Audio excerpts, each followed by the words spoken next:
Let's do it.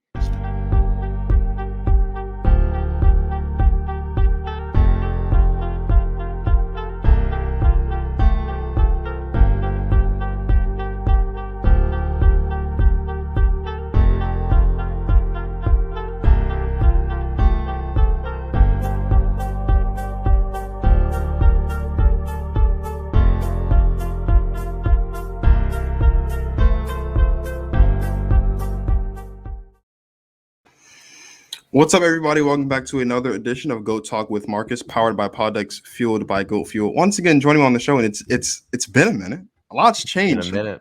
Time Chad's been on the show. Chad of the Chadburn Show. What's up, man? How you doing? Marcus, it's a pleasure to be here. Thank you so much for having me back on. It has been a while, but I think what better than to come on and talk about the Eagles to bring me back. Very excited. There's no better reason to have Chad come back on the show than to talk about the Eagles. There's no better time than the present. Let's jump right into it. Eagles had, I think, the best offseason in football.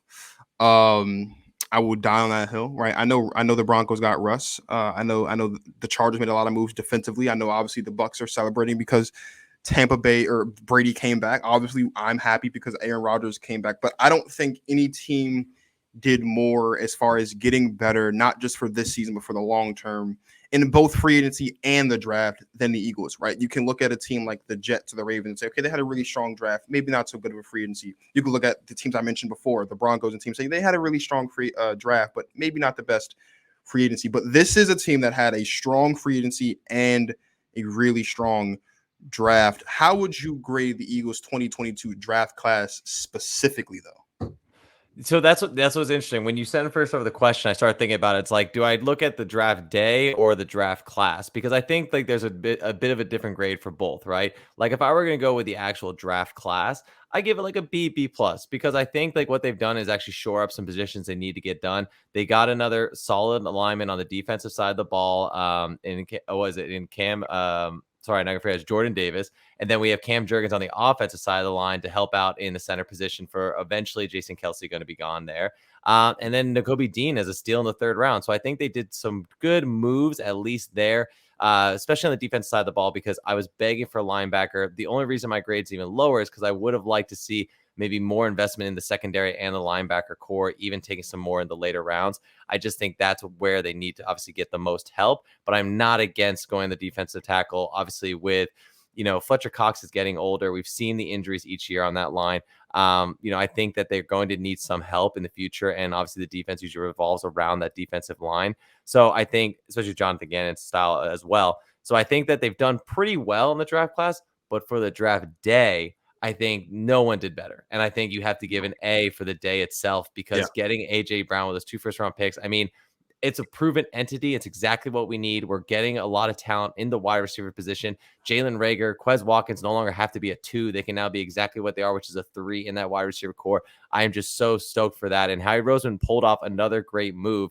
And along with getting Hassan Reddick in the offseason, along with getting a White as well in the linebacker core, I think that Howie has proven once again that he knows how to wheel and deal and to get the best situation, the best players in free agency. So I'm very excited for that. That was, and the other thing too, because I thought going into it that they would definitely be looking at secondary in that first round. Then 100%. Let's go ahead. Let's get AJ Brown. Now you can't get mad at going for AJ Brown, who is an elite receiver, at least one of the better young receivers in the league. Obviously, I know he's a top 15 receiver in the league. You got him alongside Devontae Smith for Jalen Hurts. That's incredible. But they got James Bradbury, who didn't re-sign with the Giants, ends up going to Philadelphia, which is big because the recent big one, like that is awesome. So while you don't find that guy in the draft, you're able to get a guy that's familiar with the division. So like those games aren't really that issue, and he's proven talent in James Bradbury. So that's a plus as well. I'm going to give him a B as well. Overall, I give him an A plus. You cannot. We talk a lot about how important quarterbacks are, and a big reason why quarterbacks are important is because they are the best player on the football team, right? You're not going to win a championship if you don't have a good quarterback, but because your quarterback is so good, you got to have people to throw the ball to. And to have a young guy in Jalen Hurts, who, say what you want about Jalen Hurts and his abilities right now, this is a guy who led this football team in his first season to 9 wins and a playoff spot. I don't care that it's NFC East, and I have been hard on the NFC East because it's been a really bad division. But this is technically a first-year quarterback last year to win 9 games and go up against Tampa Bay Buccaneers in a game I thought they were going to win. He made poor decisions in the first half and throughout the second half as well, and they lost that game. But that was a winnable game to me for them. But nonetheless, you get him 2 solid wide receivers. You have Dallas Goedert at tight end, who I think is extremely underrated at that position. You have a solid offensive line. You have a running back that doesn't boast flashy names, but this is a team that likes to run the football. And they're going to do it by committee. And you have Byron Scott and you've got Miles Sanders. And that is enough to get what you need to get done as far as having a productive run game. And you got your defense better. And I know that he declined to get the surgery, but whenever he's fully healthy, Nakobe Dean will prove that he will be proved to be the steal of this draft and this draft class, because that is going to be major. He was the best linebacker on that Georgia Bulldogs defense this past season. He is going to fit in just fine with Philadelphia's defensive scheme whenever moving forward. And going back to like with the draft class, like you saw like a lot of the top defensive backs and cornerbacks and like safeties did go a little bit earlier. So you saw some of these, I think it was like 3 of the top ones went. So I understand why the Eagles went away. And I think there is a bit of a PTSD in that front office with Howie Roseman, because we've been burned before with some weak selections in the secondary. And I feel like we haven't put a lot of, I would say, stock or capital into those early round cornerbacks and safety. So I understand why he kind of waited. Maybe how he did believe like a James Bradbury, which occurred, would become available and they could get the like a proven entity, a proven talent in the league. So I get why maybe he held off on that. I think they've had a lot of success drafting, especially on the defensive line and the offensive line. So I'm happy with how it went. Again, I thought that there could have been a little more investment in some of those defensive positions, especially in the later rounds. But overall, this offseason has been incredibly productive. And I'm so excited to see this offensive core actually move. And again, this is going to be a big proving point for Jalen Hurts, because I know you said that, and he had some good moments last year, but there's still going to be a lot he has to prove for him. And I like your comment, though. There's a team that likes to run the ball because they like to run the ball after week 6. So we're going to see when they actually start running the ball. They keep on to that, Are they actually going to run the ball? Is Miles Sanders going to be getting the ball, 18 to 20 times a game at the start of the season? We'll see, but I don't know yet. I would say the addition of AJ Brown definitely maybe puts a damper on that, because you want to make sure he gets the ball. I don't know, man. But having a balanced attack. I mean, we look at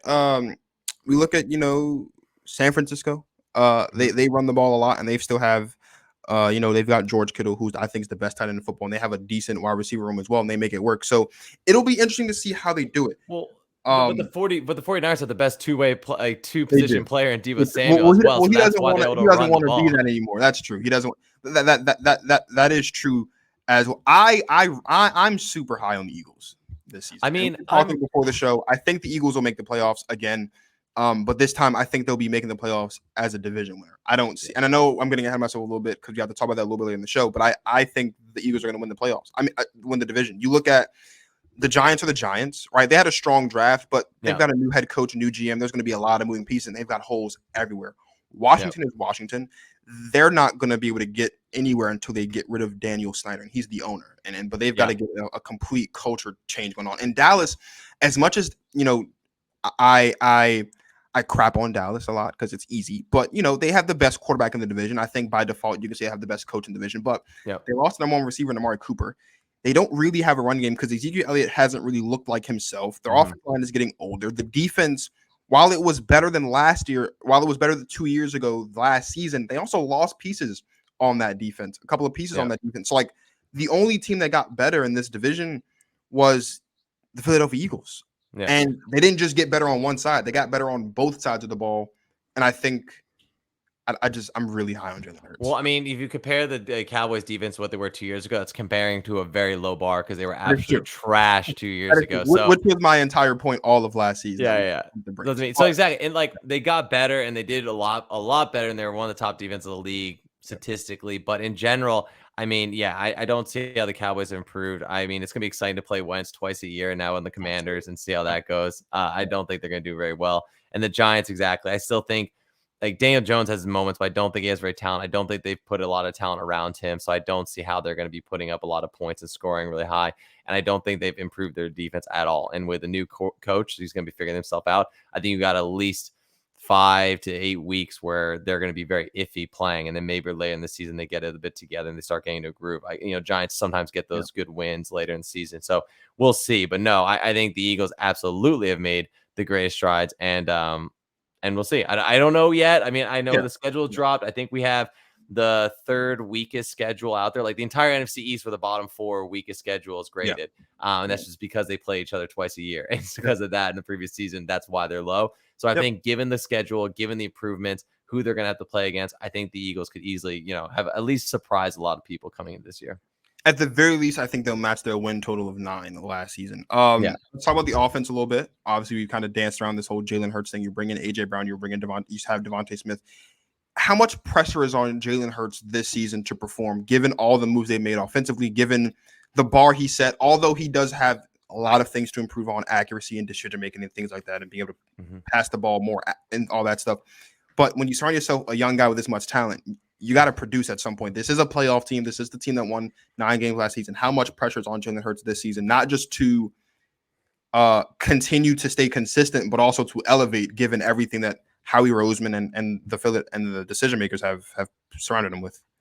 No, I think all the pressure is on Jalen Hurts. Like, it has to be. Like, he is the one that has to prove himself this year. Like, I get it. If you look just at the stat line alone, it doesn't look so bad, right? 61% completion rating, over 3,000 yards he threw, only 16 touchdowns, only nine interceptions, still a little high there. But in general, it's about like the eye test, right? Like when you watch Jalen Hurts play, there are just so many moments when you watch him where you're like, this guy still has to figure it out, right? He's not leading the receivers. He's not throwing them open. Often he's always having to hold the ball, waiting for the receiver to get open. And the receiver either has to come back to the ball or he has to slow down. There's just not a lot of chemistry there where Jalen Hurts, I think, has the confidence with this wide receivers that he had to throw them open or to really read the defense. So I think, granted, that's his first year. So he has another year under his belt. I think he can absolutely improve because he seems to have the mentality and the maturity to want to improve. He doesn't think he's all that. He doesn't think he's the shit right now. He thinks he can get better. And so long as he's willing to do that and to improve himself and at least spend this whole offseason studying film and getting better at reading the defense, then I think absolutely he can make leaps and bounds and be a very productive quarterback in this league. However, this is something that I've seen a couple people bring up, and I think it is an interesting point. Is A.J. Brown going to be happy in this offense, right? You have a wide receiver who went over 1,000 yards 2 years ago, around 800 yards last season. Granted, there was a lot of opportunities on the I'll say a lot of wide receivers on the Titans that could be a pass. You had Julio Jones there. Derrick Henry did go down, but it is a run-first offense, so you can see why the numbers go down. But he still performed. He's still seen as a top talent in this league. Yep. Is someone like that going to be excited to be on a team with a quarterback who probably is going to run the ball a lot, an offense that showed towards the end of the year that they are a run-first offense and can be very successful running the ball? And also with a quarterback that hasn't proven himself to really be able to throw the deep ball and throw really, I would say, tight window throws. Yeah. So I think we're going to see, is A.J. Brown going to be a benefit or a detriment to that locker room when he's not getting the ball thrown to him? And you're going to have him as well as, there's a lot of mouths to feed now on the wide receiver, both with Dallas Goedert, with obviously A.J. Brown coming in there. I think it's just going to be, I don't know. And Devontae Smith getting in there, is he going to be happy? It's going to be interesting to see. And I'm curious to see how that dynamic goes. And will they be able to bond as a team as the season goes on? But Jalen Hurts is obviously the glue there, and he has to perform. I mean, well, that's an interesting. That's a very valid point. I don't think the run first would be the issue because, like you said, he's coming from the team that has the best back in football. And granted, while Derrick Henry did miss a chunk, basically the entire second half of the season due to injury, when he's healthy, they like to run the ball first. I don't think that's going to be the issue, but Jalen Hurts' consistency and his ability to improve is going to be the issue, and that's why I agree with you. Like, all the pressure's on Jalen Hurts. Like, I'm saying all these great things, and I've gotten in Twitter wars, and I've gotten in Instagram comment wars about how high I am on Jalen Hurts and how I think that Jalen Hurts has the potential to close the gap a little bit between himself and Dak Prescott with all the talent he has around him, and how, as I've said 3 times now on the show to this point, I'll say it once again once we get to the end, how I think they'll win the division and make it to the playoffs. Like, all of that does rely heavily on Jalen Hurts and his ability to perform, not just as a quarterback, but also making sure that Devontae Smith is getting the ball enough times, and so is A.J. Brown, and so is Dallas Goedert, and still being able to improve on what the bar he set. At the end of last season, I said that come this season, Jalen Hurts could find himself in a Jimmy Garoppolo-esque range of quarterbacks where he's can do just enough to keep it close, but he might not win you the game. Now with A.J. Brown being one of his wide receivers and all that they've done to benefit and help this defense specifically and really bolster and not bolster, but put an emphasis on complementary football. That's what I picked up on the Eagles. They really want to make sure that the offense is helping the defense and the defense is helping the offense. Now all eyes are on Jalen Hurts because there's no excuses. You have 2 solid wide receivers. I think you have a decent backfield. You've got Dallas Goedert. The defense is the defense. Like, I think anything short of 9 wins this season, Yeah. given that this team is better than last year, and they got 9 wins last season. Anything short of 9 wins this season, I think, is a disappointment. For Eagles as a whole. And if Jalen Hurts can't at least match his production from last season, that's a major disappointment and a huge red flag.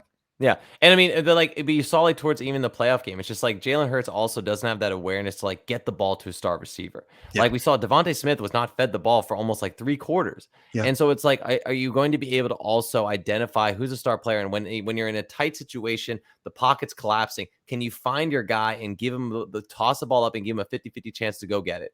And like, that's what we didn't see also was this other, like the trust, right? The ability to know, okay, is there a guy that I can just throw it up to and just hope that he's going to get it? And with A.J. Brown, you have that guy. Yeah. Devontae Smith is a little undersized, so, he doesn't always win those battles. He's super athletic and incredibly talented, but he's not going to always win those 50-50 balls. Yep. A.J. Brown's there now. So is also Jalen Hurts going to be able to recognize in those dire situations, just be able to give the guy a chance and put the ball up there in the right spot? It's going to be interesting. Very interesting because they've gone all in. I know. If there's one team I was really shocked about, it was the Eagles, because you look at just like the commitment. I think what we've seen is this front office and the decision makers in Philly really liked, obviously, what they trust Jalen Hurts clearly, because you don't trade for A.J. Brown if you don't trust your young quarterback to develop. So, or at least give him a chance. It's going to be very, very interesting to see exactly how all of this unfolds. I've said it like 10 times. So I ask you, do you think the Eagles, though, and I know this is the NFC East, and the NFC is quite weaker relative to the AFC, especially with all the movement we saw in the offseason to this point. Can the Eagles make a return trip to the playoffs this season? Yeah, I don't see why not. I mean, they got to playoffs last year, and as you pointed out, they're a better team. So that, and we were talking about it earlier, they have one of the weakest schedules in the NFL, so they should be able to get enough wins to be in that wild card spot. So I don't see why not, and it even be competitive for the NFC East title. So if they're making it last year, they have better talent this year. 2 + 2 = 4. They got to make it to the playoffs. So again, if they don't, that's also a huge disappointment. Because if you're making it to the playoffs last year with that team that clearly was not all there and was struggling with a defense that was pretty bad, you should be able to see them improve and get better and get to the playoffs. Now, if they don't, there's going to be definitely some questions, because also we always forget about this. If, say, Jalen Hurts performs, right? Like he's getting over 4,000 yards season. He's throwing for 25 touchdowns. He's running the ball. Let's say he runs for 500, 600 yards as well. Like he just has a crazy season. They don't get the playoffs, or if they even lose in the first round, all that pressure now is on Nick Sirianni and Jonathan Gannon, because you have now also given not just Jalen Hurts all the weapons, but you've given the coaches all the weapons, right? Jonathan Gannon didn't have linebackers, didn't have a good secondary, an aging defensive line. He's got all that kind of being replenished. Offensive side of the ball, not enough wide receivers, just one. Your quarterback is too young. So if they are starting to click and everything's coming together on the player side, and the coaches are the ones that are going to go completely be thrown under the bus if they don't perform as well or better than last year. I mean, 100%. And I think that is the double-edged sword that comes with football, right? It's because you're going to put all the attention on the young quarterback, but the young quarterback performs and something still doesn't work, then you got to look at the coaches. And I think that's one thing that we haven't always seen, is that accountability. I mean, you look at, say, the Bears, for instance, right? Like, say which one about Mitchell Trubisky, right? Mitchell Trubisky performed under the circumstances, I would say, to the best of his ability. Could he have been better? Of course. Were there issues with his game? Of course. But, and I'm going to keep saying this, Mitchell Trubisky wasn't the issue in Chicago. Matt Nagy was. And they held on to Matt just way too long. And then they finally let him go after he almost ruined another young quarterback in Justin Fields. Although I might think it'd be a little bit too late for Justin Fields now with they've made in Chicago. I mean, I think he's got a chance. He got a chance. He does still have a chance, especially now that he's out from under the grips of Matt Nagy. But like, it's never too late, right? Like, we've seen guys like a Ryan Tannehill kind of get under from bad coaching and kind of resurge the degree. We've seen Sam Darnold shown flashes in the first 4 weeks of the season before their whole season down there in Carolina just kind of derailed. So while all the pressure is on Jalen Hurts, in the back of the minds of Nick Sirianni and the coaching staff, while I'm sure they want Jalen Hurts to improve and get better, there's a lot of pressure on them as well. Because again, if Jalen Hurts steps up and goes, let's say 4,020 and sub 10 on the interceptions, and they win the division and they match their win total from last season, and they make the playoffs again, and they don't win a playoff game, you can't blame Jalen Hurts because he was there. He No. did what he had to do. Now you got to look at the coaching staff. Could you say maybe we need more pieces? Sure, because the Eagles aren't one of the better teams in the NFC, but this is still a bottom half division. This is still a weaker conference in the NFC. Yep. And regardless of the matchup, if your quarterback is playing at the level he should be and you have the talent, you should win that football game. And if you can't, then that's a coaching issue. So you're right. Yep. While a lot of pressure is on Jalen Hurts, at some point we could start looking at Nick Sirianni and the others on the coaching staff and seeing if maybe they're the right coaches for the job if things don't pan out this season. Yeah. Not to mention, I mean, Howie Roseman just saved his butt as well because he was on the hot 100%. seat for a lot of the fans coming into this offseason. And with the moves he's now made, he's easily bought himself another year and redeemed. Like, yes, he, of course, could maybe bomb it next offseason. But for now, no one's going to be looking to the front office. Like, we're going to say we've gotten all the pieces we asked for. This is exactly what we needed, right? A proven secondary player to get back there and help out the defense. You've got a proven now wide receiver. I mean, these are all the things we screened for last year. And so now that he finally got there, it's all on the players and the coaching staff. So I'm very curious to see how it also pans out because the other one, and this is the one that is still under fire and coming in, has to prove himself out of the two, Nick Sirianni or Jonathan Gannon. It has to be Jonathan Gannon because like Sirianni showed that as much as it took him a while to adapt, he did finally adapt and made his offense work with the personnel on the field. But Jonathan Gannon, a lot of question marks for me on that guy because he still plays very back. He doesn't blitz a lot. His defense is very kind of timid and stays back in the zone. And I'm a little worried because when he didn't have the right personnel for that defense, he kept putting it out there. And I just am a little worried, will he be able to work with the right people that are on the field at the time? So we'll see in each game. But I mean, I expect to see both improvements from Jalen Hurts, Sirianni, and Jonathan Gannon. Those three really have a lot to prove. Yeah, so I mean, let's talk about the Eagles and their schedule. Let's get down to the nitty gritty because we know what the schedule looks like at this point. Their matchup, obviously, 6 games, NFC East. They have the NFC North, and then I think they have, let's see, they've got a game also in there against Jacksonville, Arizona, the entire AFC South, and then Arizona, Pittsburgh, and New Orleans are the 3 outlier teams. How many wins do you think the Eagles tally this season? And then are they going to win the NFC East this season? I put them at a solid 10 wins. I don't see why that's not feasible. 10-7. I think this is a team that could easily do it. I'm sure there's some trap games in there, but also some games I think they could perform at. I love that they threw the AFC South in there just so we could face Doug Peterson at least once this season. Like you knew it was going to happen. It was going to go down. So totally fine for that. I think playing a team like your Packers is going to be an interesting one. Like that could be a game where maybe if the Eagles are rolling, they have a chance to win. Like I'm excited to see, like that's one of those games where I think, I'd put it as an L right now, but maybe they could pull off. So there are definitely some games in there I think easily win, definitely some losses. So I don't see why not a 10-7. I don't see why 10 wins doesn't win in the division as well. I think my overperformance, like Mark, if I were to say, they go crazy and do really well, 12 wins. And I think like my lowest bar for them is 8 because 8 would be just a total disappointment for me. Like that is just embarrassing. If they go 8-9, no, then this has been a failure. I'm inclined to agree with you. I don't see any team in the division beating them other than Dallas. Exactly. And splitting that for sure, like one at home and one away. Splitting that is very possible. Like just at first look at the schedule, I have them going 5-1 in the division alone. Could they split with Washington? Sure. Do I think they're going to split with New York though? No. But like they could split with Washington. They could split with Dallas. But I don't think they'll lose more than 2 games within the division. You have a game against Pittsburgh, which is a winnable game. You have the entire AFC South, and the only game in there that I'm really worried about is that game against Indianapolis because it's in Indianapolis and they have a strong defense and a strong offense as well.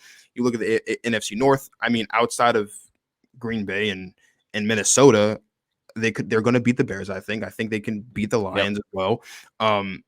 Like there are a lot of winnable games to your point. So I'm going to go with you. I'll say 10. I think high side is 12. Disappointment I think is 8. Just with, I mean, not to sound redundant, but you can't walk out of this season with 8 wins. With as easy as this schedule is, you have 6 games against. You have 10 games on your schedule against 2 of the worst divisions of football. Yeah, you can't walk out of you can't walk out of the season with just 8 wins. Because you got 10 games right there. So what that would mean is you failed in there, and then also you lost to all the other teams that are better than you. Like that. Oh my God. Which would be a nightmare scenario for everyone involved in Philadelphia. I think they go 10-7 right now, prematurely. I haven't officially sat down and looked at everything, but right now I say they're at 10-7 off first look. I think they win the division. Last year I had both Dallas and Washington going 10-7 and winning the division. If I'm not mistaken, Dallas went 12-5 or 11-6 or something like that. I think. Yep.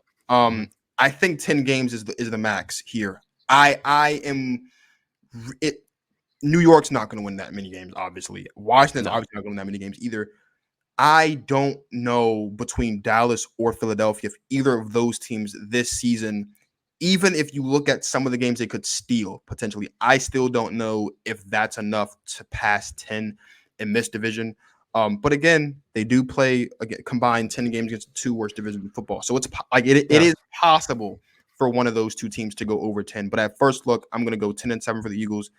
They'll win the division, and we'll have to wait yet another year for maybe the same team to win this division 2 years in a row. Because if I'm not mistaken, that hasn't happened since the divisions were realigned all the way back in 2002.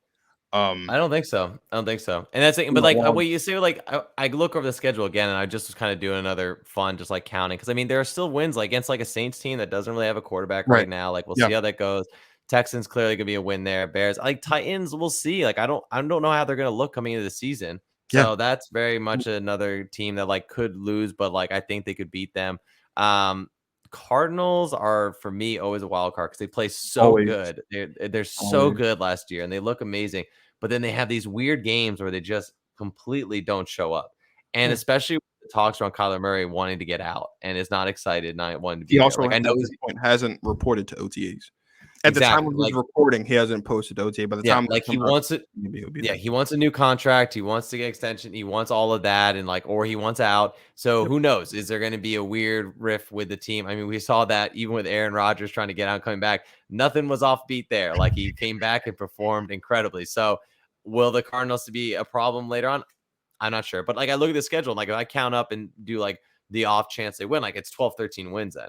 But I think that's still like that is the most the most positive position I could take to be there. Otherwise, I do think 10 is like where they should be. I think 10 is where they should be. I think anything less than 10 obviously is a major disappointment. Anything more than 10 is good. But if you go more than 10, then you're going to have to win a playoff game. And that's the double-edged sword. Exactly. For sure.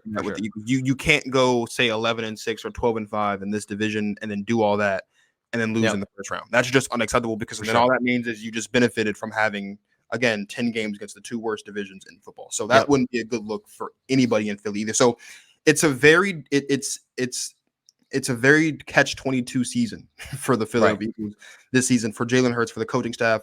Obviously, Howie's bought himself some time, but even still for Howie a little bit, because how much time has he really bought? It's a whole big thing, and I think it's going to be very interesting to watch exactly how everything unfolds for Philly as the season progresses. 100%. Thank you guys for watching. Thank you guys for listening. Thank you, Chad, for coming on the show, because I know you've been busy in a very long time. Could you please tell everybody where they can find you and all that good stuff? Of course. So we've been off for a little while, but we do have always great content to check in, a great library at the Chadburn Show on Instagram. You can see all the clips from the show, and then the Chadburn Show on all of your platforms, wherever you listen to your podcast, whether it's Spotify, Apple Podcasts, Google Podcasts. You can get all of your all the Chadburn Show episodes there. So check it out. As always, it's a pleasure, Marcus, coming on. Love talking about the birds and the season, everything, and just I'm getting juiced, man. Like even after this, like I'm ready to go. I'm ready to run through a wall for this team. Like I'm excited. Like this is gonna be a great season. I think this is probably gonna be the best season for Philly since the Super Bowl. Man, don't get my hopes up like that. I the writing's on the wall. The writing's on. I know we actually have to watch and play football and see, but I think you look at it from the offseason, I think the writing's on the wall for this to be one of the. I mean, you look at what they had the last couple of seasons. It hasn't been awful. So. It's been awful, man. It hasn't been that great the last 3 years since the Super Bowl, or 4. However, my concept of time is terrible. Was it been 4 or 5 years since the Super Bowl? However long it's been, it hasn't been that great between the Super Bowl and now. Yeah, I think this is the most promise they've had going into the season since that season. So it's going to be very, very, very, like we've said also, interesting to see what happens. Thank you guys for watching. Thank you guys for listening. Please be sure to check out any of the past episodes you've missed. Tune in for future episodes as well. Like, subscribe, click the notification bell, follow on the socials below at GTP Marcus on everything. If you can't find the show, you're not trying hard enough, because I'm everywhere and it is obnoxious. Use the Googlers. That's what they're for. So for Chad of the Chadburn Show, this is Marcus of Go Talk with Marcus signing off. Thank you guys for watching. And as always, you guys enjoy the rest of your lives.